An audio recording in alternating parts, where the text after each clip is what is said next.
asociando una menor pérdida de sangre perioperatoria, tasas reducidas de infecciones pulmonares y estancias hospitalarias más cortas. Hablando de unos puntos importantes de la valoración preanestésica, les comparto este cuadro que hace parte de la Guía Europea del 2022 para la valoración y manejo cardiovascular del paciente que va a ser sometido a cirugía no cardíaca. En él encontramos que la esofagectomía se considera un procedimiento de alto riesgo a 30 días de muerte cardiovascular, infarto agudo al miocardio y accidente cerebrovascular mayor al 5%. En general, las complicaciones en el posoperatorio de este modelo quirúrgico son bastante elevadas. En algunas cohortes presentan valores del 30% y en algunas llega a ser tan alto como hasta el 70%. Por eso es de vital importancia una adecuada valoración perioperatoria. Les comparto adicionalmente estos dos estudios, son dos cohortes de centros de alto volumen para este modelo quirúrgico. El primero, publicado en el 2019, es una cohorte prospectiva que incluyó 24 centros de 14 países, incluyó países como Brasil, Estados Unidos, países de Europa y de Asia. Los pacientes fueron recogidos entre enero del 2015 y diciembre del 2016, un total de 2.704 pacientes, con la indicación para la cirugía en el 95.6% de ellos fue de cáncer, el 52% fue llevado a cirugía abierta y el 48% a cirugía mínimamente invasiva. La incidencia global de complicaciones fue del 59%, siendo la más importante, la más frecuente de ellas, la neumonía con un 14.6%, seguido de la fuga de la anastomosis, que son quizás las dos complicaciones más frecuentes y más temidas para esta población quirúrgica, y adicional a eso, la mortalidad a 30 días se ubicó en un 2.4% y a 90 días en un 4.5%. El segundo estudio publicado ese mismo año, una cohorte retrospectiva de la base de datos de la Sociedad de Cirugía Torácica de Estados Unidos, recopiló datos entre el 2008 y el 2017, un total de 11.943 pacientes. De estos, el 63.9% presentaron algún evento o complicación en el posoperatorio, y estos eventos se relacionaron con un aumento del riesgo de síndrome de dificultad respiratoria de adulto, un aumento del riesgo de reintubación y de falla renal en el posoperatorio. La mortalidad para esta cohorte en específico fue del 3.3%. Como podemos ver, la mortalidad puede ser un poco inferior en los equipos en donde este modelo quirúrgico es un poco más habitual. Continuando con la guía europea, nos vamos a encontrar que para la valoración cardiovascular de estos pacientes, nos vamos a ubicar en ese recuadro que resalto en rojo. Se va a dividir entre los pacientes que son mayores de 45 años, que no van a tener ni factores de riesgo ni enfermedad cardiovascular. En estos, con una recomendación clase 2A, se recomienda el electrocardiograma y el uso de los biomarcadores, siendo el ProBNP, el BNP y la troponina, tanto antes como después del procedimiento, los que se recomiendan. Para los pacientes mayores de 65 años con factores de riesgo cardiovascular, nos vamos a encontrar que se recomienda con un grado de recomendación clase 1 el electrocardiograma y los biomarcadores y una evaluación de la capacidad funcional. Adicional a eso, los pacientes que presenten ya una enfermedad cardiovascular establecida, se recomienda realizar el electrocardiograma, biomarcadores, la capacidad funcional, y adicional a eso una valoración por cardiología como parte de un manejo multidisciplinar. Y es que estos estudios y el enfoque cardiovascular en estos pacientes es de vital importancia. Para esto les comparto este estudio. Es una cohorte retrospectiva publicada en el año 2007, realizada en Seúl, Corea. Recogió pacientes entre el 2001 y el 2005, un total de 420 pacientes. La incidencia de arritmias en el intraoperatorio fue del 17.1%, con una tasa de recurrencia del 37.2% para los 3 primeros días del posoperatorio. El segundo estudio más reciente, publicado en el 2021, que es una cohorte prospectiva, un solo centro en Japón, recogió pacientes entre enero del 2016 y julio del 2019, un total de 200 pacientes. Para esta cohorte, la presencia de FA posoperatoria se presentó en el 25.5%. Ellos lo que querían hacer en este estudio era mirar la capacidad predictiva de algunos datos de la ecocardiografía para poder predecir la presencia de fibrilación auricular en el posoperatorio. Ellos encontraron que un diámetro de la aurícula derecha mayor a 36 milímetros con un R 2.47 y la relación de la onda E con la onda E' mayor a 8.4 con un R de 3.64 se asocian con la presencia de fibrilación auricular en el posoperatorio. Como podemos ver, los eventos cardiovasculares en este modelo quirúrgico son bastante elevados tanto en el intra como en el posoperatorio, por lo cual una adecuada valoración perioperatoria cardiovascular es de vital importancia. ¿Qué otras pruebas o ejercicios nos hablan en la literatura? Tenemos la prueba del ejercicio cardiopulmonar, el CPET. Los resultados de este examen se han utilizado tanto para guiar la optimización como para predecir las complicaciones cardiopulmonares y la mortalidad postoperatoria. Actualmente la evidencia respalda su uso de algunos parámetros derivados para predecir estas posibles complicaciones y mortalidad, aunque no se deben realizar de manera rutinaria, dado que esto podría retrasar la cirugía, y pues es una cirugía por sus características sensible al tiempo, y adicional a eso presenta unos costos importantes. ¿Qué valores son importantes? Un CPET con un umbral anaeróbico menor de 11 mililitros minuto por kilogramo o la presencia de isquemia miocárdica significativa se han asociado con mortalidad. Adicional a eso, se deben clasificar los pacientes según el VO2 máximo. Los pacientes con un VO2 máximo mayor de 20 se consideran de riesgo bajo para complicaciones, un riesgo intermedio los pacientes con un VO2 máximo entre 15 y 20, y finalmente los pacientes con un VO2 máximo menor de 15 se consideran con un paciente de alto riesgo cardiovascular. En algunos centros en donde este modelo quirúrgico es muy habitual, tenemos que este examen se utiliza no solo para predecir las complicaciones, sino también para definir aquellos pacientes que se encuentran como en una duda sobre si llevarlos o no al procedimiento quirúrgico, y con este examen pueden definir qué pacientes se van a beneficiar o no de la cirugía. Aunque es una recomendación que no se puede decir universalmente, ya dado que no tiene ninguna recomendación fuerte en la literatura. En cuanto a la anemia preoperatoria, entre el 40 y el 60% de los pacientes con cáncer van a presentar anemia en algún momento durante el diagnóstico o la evaluación inicial, y esto se ve asociado con mayor frecuencia a inflamación crónica, deficiencia funcional de hierro y también a las deficiencias verdaderas, como la deficiencia de vitamina B12 o ácido fólico, o a la deficiencia verdadera de hierro.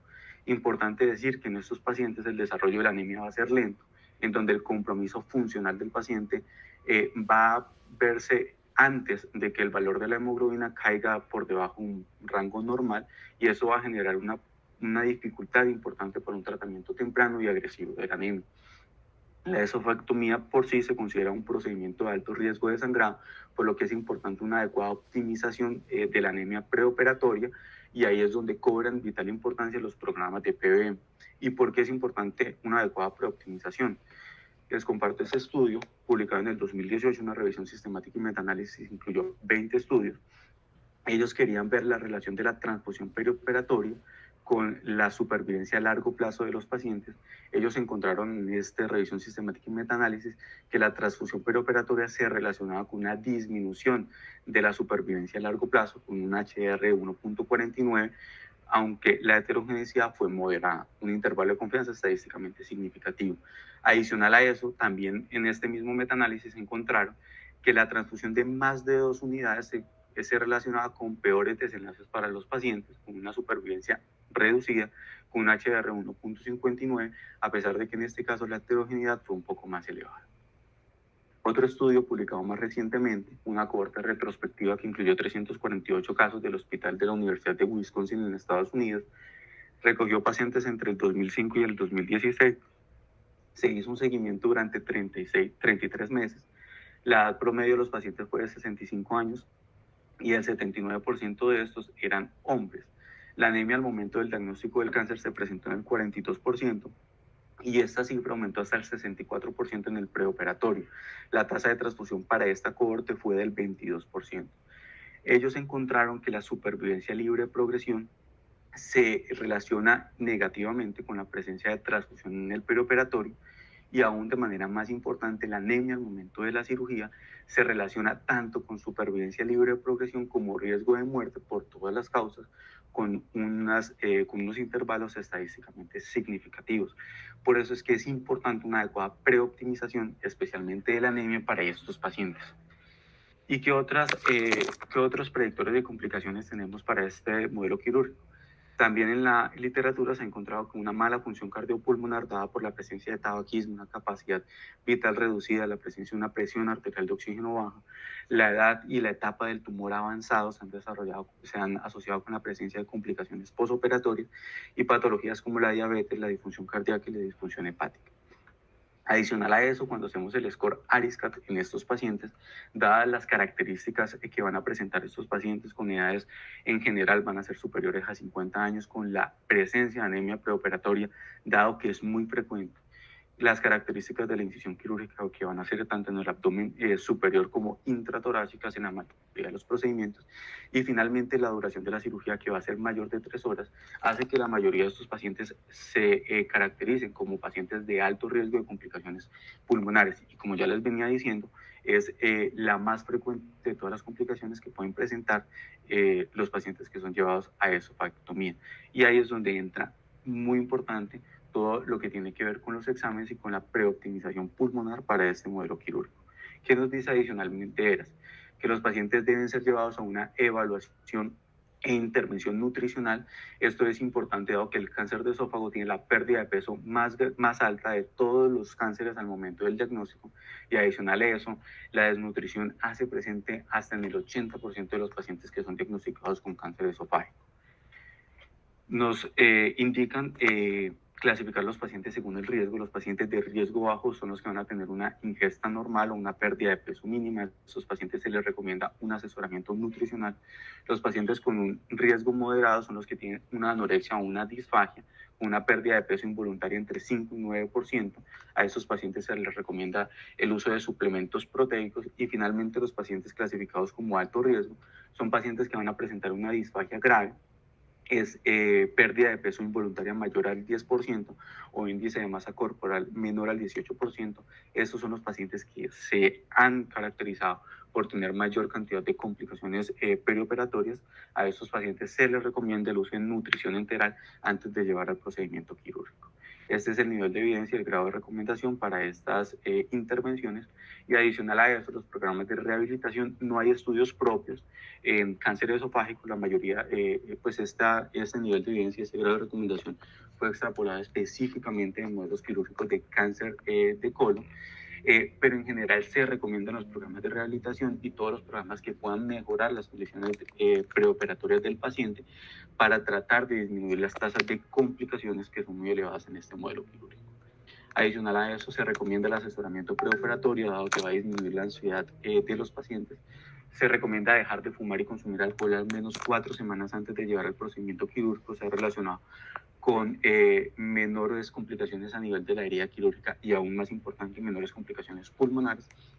El ayuno preoperatorio se recomienda de 6 horas para sólidos y de 2 horas para líquidos, pero esta decisión debe ser individualizada, especialmente en los pacientes que presentan disfagia severa, dado que pueden presentar restos alimentarios a nivel esofágico y eso va a generar un mayor riesgo de broncoaspiración en el momento de la inducción anestésica.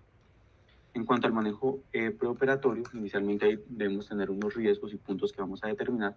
El primero de estos es que debemos minimizar la aspiración pulmonar, especialmente en los pacientes que tienen una disfagia severa, pueden presentar los restos alimentarios que ya les venía comentando. En estos pacientes se recomienda una secuencia rápida de intubación y en pacientes seleccionados incluso una intubación despierta. También se recomienda una evaluación de la anatomía y la fisiología de la vía aérea para descartar un compromiso secundario por contigüidad del tumor.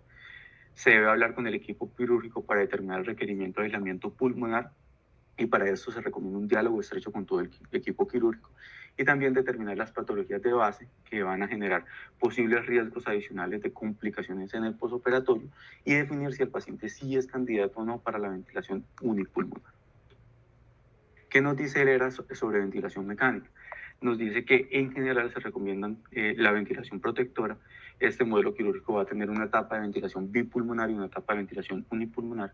Para la ventilación pulmonar se recomiendan volúmenes bajos de 6 a 8 mililitros por kilogramo con el uso de PIP de rutina. Las maniobras de reclutamiento no se han definido completamente. En cuanto a la ventilación unipulmonar, se recomienda evitar la hiperoxia, utilizar la FiO2 más baja posible para lograr una saturación de oxígeno mayor al 92%. Se debe permitir una hipercapnia leve hasta máximo 60 del expirado del CO2. Se recomiendan volúmenes corrientes bajos de 4 a 5 mililitros por kilogramo y el uso de PIP en el pulmón ventilado de 5 centímetros de agua. ¿Esto de dónde sale? Esto sale de un estudio que fue publicado en el 2006. Un estudio, un RCT, que quería mirar la influencia de la inflamación sistémica por parte de la ventilación mecánica. Ellos incluyeron un total de 52 pacientes, 26 en cada uno de los brazos. Los pacientes de ventilación protectora recibieron durante la fase bipulmonar un volumen corriente de 9 mililitros por kilogramo, que fue disminuido a 5 mililitros por kilogramo en la fase de aislamiento pulmonar durante todo el procedimiento con una PIC de 5. Y la ventilación convencional fue caracterizada por una ventilación corriente en ambas fases de 9 mililitros por kilogramo sin el uso de PIP. Ellos midieron la interleuquina 1 beta, la interleuquina 6 y la interleuquina 8, encontrando valores más bajos en los pacientes que recibieron ventilación protectora. Y aún más importante, estos valores más bajos, que fueron estadísticamente significativos, perduraron en el tiempo hasta las 18 horas del posoperatorio. Ellos concluyen que las estrategias de ventilación protectora van a disminuir la respuesta sistémica proinflamatoria después de la estafectomía, y esto puede generar un mejor funcionamiento pulmonar y da como resultado una extubación más temprana del paciente y menores complicaciones a nivel pulmonar. ¿Qué recomendaciones hay en la literatura sobre el monitoreo? Se recomienda la asa básica con la monitoría del nivel del ST. Adicional a eso, se recomienda por las características del procedimiento una línea arterial. Esta línea arterial para la búsqueda de una vigilante estrecha de la estabilidad hemodinámica para permitir una adecuada perfusión de la anastomosis. Adicional a eso, nos va a permitir la toma de gases arteriales seriados para vigilar un adecuado equilibrio ácido-base de los pacientes y una adecuada oxigenación. El acceso venoso central es una decisión que debe ser tomada de manera individualizada. No todos los pacientes se van a beneficiar de un acceso venoso central. Se recomienda el cateterismo vesical y el uso de la monitoría del gasto urinario.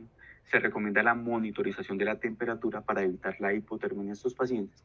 Y finalmente, en los pacientes en los que al final del procedimiento se considere realizar la extubación, se recomienda una monitorización de la relajación muscular, de especial importancia en los pacientes en los que se utilizan múltiples dosis de relajante muscular.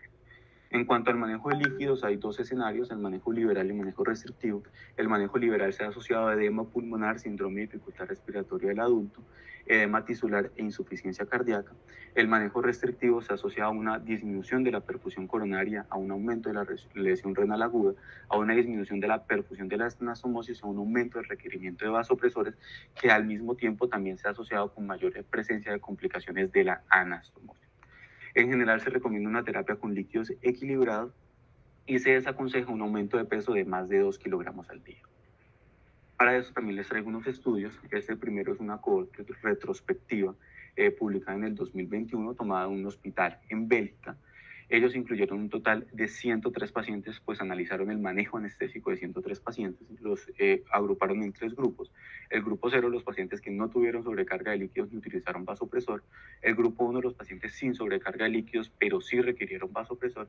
Y finalmente, un último grupo, los pacientes que tenían sobrecarga de líquidos con o sin uso de vasopresor. Ellos encontraron una diferencia en la presencia de complicaciones respiratorias. Para el grupo sin sobrecarga ni uso de vasopresores fue del 20%.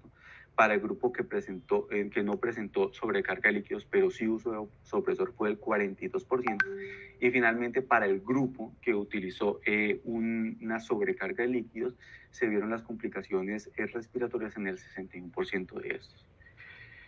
Ellos encontraron que la sobrecarga de líquidos se asocia con un aumento del riesgo 9.22 veces mayor de desarrollar complicaciones respiratorias, y el uso de vasopresores se asoció con un aumento del riesgo 3.12 veces mayores de presentar complicaciones respiratorias. Por eso es que es de vital importancia un adecuado manejo de los líquidos intraoperatorios. ¿Qué tenemos sobre terapia guiada por metas? El primero es un RCT que fue publicado en el año 2019, realizado en Suecia. Incluyeron 64 pacientes. Entre los pacientes fueron recogidos entre el 31 de octubre del 2011 y el 8 de septiembre del 2015. Fueron 32 para cada brazo, 32 para el brazo de terapia guiada por metas y 32 para un manejo de líquidos convencional. Ellos encontraron que la terapia guiada por metas se relacionó con un aumento del uso de dobutamina, estadísticamente significativo. Para esta cohorte no hubo mortalidad a los 30 días del posoperatorio. Sí se presentó mortalidad, uno en cada grupo antes del alta, en el seguimiento que fue hasta 60 días, fue el último paciente que fue dado de alta.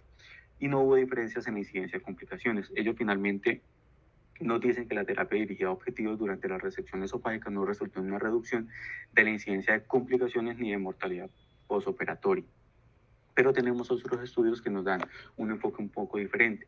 Esta es una cohorte retrospectiva que se realizó después de la implementación de un programa de terapia guiada por metas.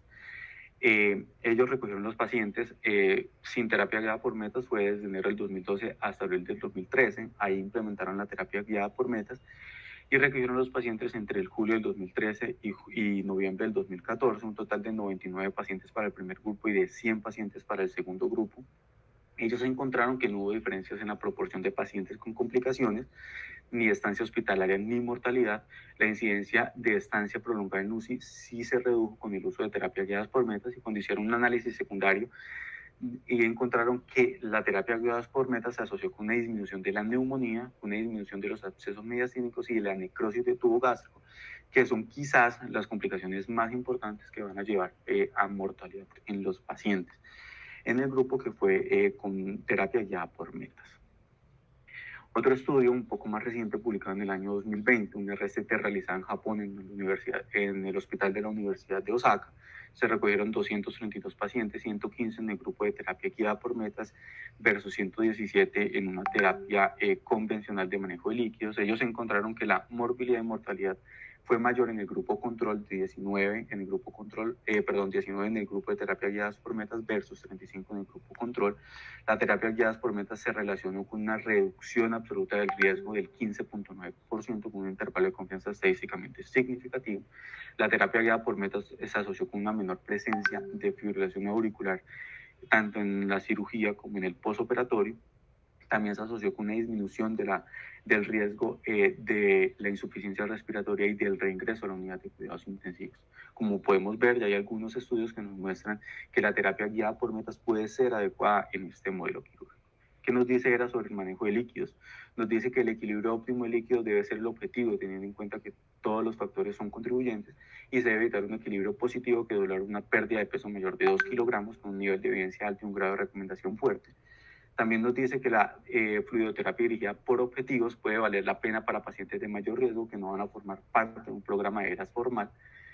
Y finalmente nos dice que se recomienda el uso equilibrado de cristaloides para la reposición de líquidos con un nivel de evidencia moderado y un grado de recomendación moderado. ¿Qué otros puntos nos habla de ERAS? Se recomienda la profilaxis de náuseas y vómito en el postoperatorio. Se recomienda una vigilancia de la hipotermia con un manejo tanto preventivo como activo de la hipotermia. Se recomienda un adecuado control glucémico durante el intraoperatorio y el postoperatorio. Y finalmente, la decisión de la UCI postoperatoria debe ser individualizada, y no todos los pacientes se benefician de ser llevados a una unidad de cuidados intensivos. Y esto también en los pacientes en los que no se van a beneficiar de una unidad de cuidados intensivos se va a asociar a un aumento de costos para los sistemas sanitarios. ¿Qué tenemos sobre el manejo analgésico? El manejo analgésico en general, en la literatura lo que más se habla es de la epidural inicialmente. Se considera la mejor herramienta disponible para el control del dolor postoperatorio, específicamente en los pacientes que son sometidos a cirugía abierta, y se ha asociado con 3 beneficios importantes. Lo primero es que parece aumentar el flujo sanguíneo visceral, y esto es muy importante porque nos va a aumentar el flujo sobre la anastomosis. Los pacientes que utilizan analgesia epidural se han asociado con un mejor funcionamiento pulmonar, y adicional a eso va a proteger contra la presencia de dolor crónico posterior a la toracotomía. En cuanto a los bloqueos del nervio periférico, tenemos que van a ser menos invasivos, con menos riesgos que la analgesia epidural, y podrían ser una opción correcta en un enfoque multimodal. Hay estudios que han demostrado que son efectivos en el manejo analgésico para estos pacientes, especialmente en los que se les asocia un opioide intratecal. En cuanto a la analgesia endovenosa, tenemos que se debe utilizar el acetaminofén, dado que va a reducir el uso de opioides en el postoperatorio. El AINES presenta una preocupación adicional por la presencia de la fuga anastomosis y la lesión renal aguda. Y finalmente, el papel de los complementos como los gabapentinoides, el magnesio, la lidocaína y la ketamina no está bien establecido y faltan estudios para efectuar una recomendación adecuada. En cuanto a qué nos dice ERAS nos recomienda la analgesia epidural torácica, que se considera que debe ser el método de primera línea para el manejo analgésico en estos pacientes. Los estudios muestran que especialmente se van a beneficiar de eso los pacientes que son sometidos a cirugía abierta, los pacientes que son sometidos a cirugía mínimamente invasiva. Falta realmente evidencia que pueda decirnos cuál es una adecuada recomendación, pero en general ERAS nos dice que la analgesia epidural es como el mejor manejo para el dolor postoperatorio en este modelo quirúrgico. También nos habla de la analgesia paravertebral, nos demuestra que los estudios que hay muestran que este tipo de analgesias es una adecuada alternativa con menores riesgos y menor presencia de hipotensión que la epidural torácica. El paracetamol se debe considerar la administración regular después de la esofagectomía, dado que disminuye el consumo de opioides, como ya les había comentado. Y finalmente el AINES debe ser de manera individualizada las características y la complejidad de la cirugía, asociado a esto la edad y la posible función renal que tengan los pacientes. En cuanto a los gabapentinoides, la ketamina, el magnesio y la infusión de lidocaína, en general no hay una evidencia adecuada que nos hable sobre estos medicamentos. Pueden ser aplicados como manejo multimodal de la analgesia, pero debe ser individualizada, dado que no hay una adecuada evidencia. Adicional al manejo analgésico, les quiero compartir estos estudios. Este primero es una revisión y metaanálisis publicada en el año 2018, incluyó un total de 10 estudios para 891 pacientes. De estos 10 estudios, 8 fueron en modelos quirúrgicos abiertos y 2 en modelos mínimamente invasivos. Ellos encontraron que para el dolor posoperatorio y 48 horas cuando enfrentaron analgesia sistémica con epidural, no hubo diferencias estadísticamente significativas en este metaanálisis.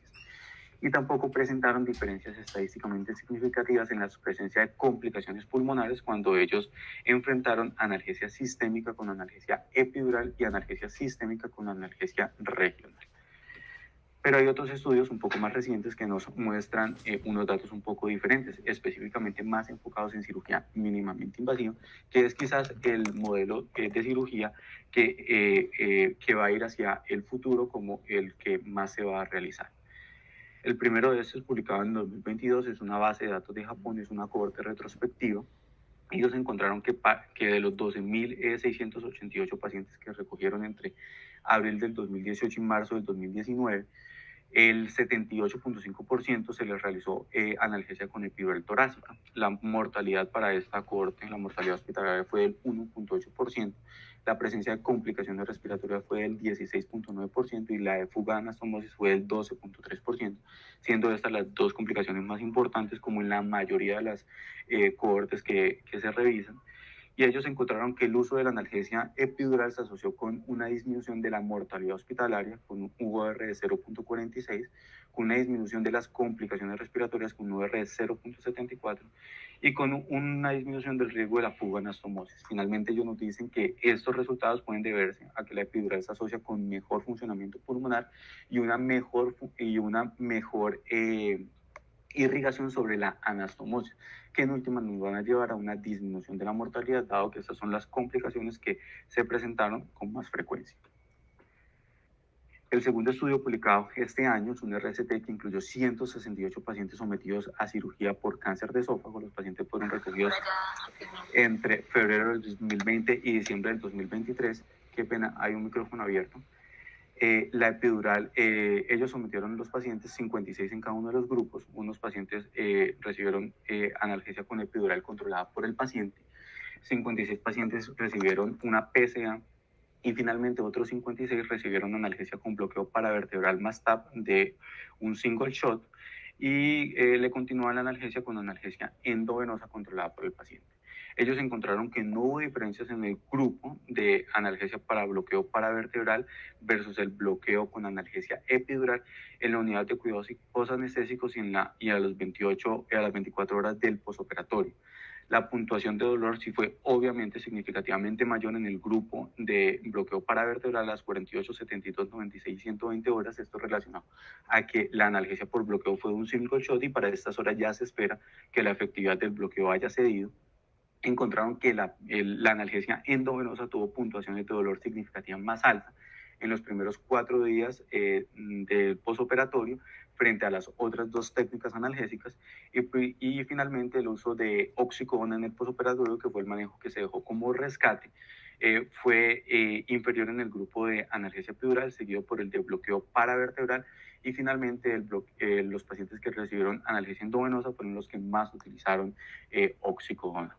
Podemos ver que ya hay estudios que nos muestran que la analgesia con bloqueos de nervio periférico tiene comportamientos similares a la analgesia epidural. ¿Qué nos viene de evidencia?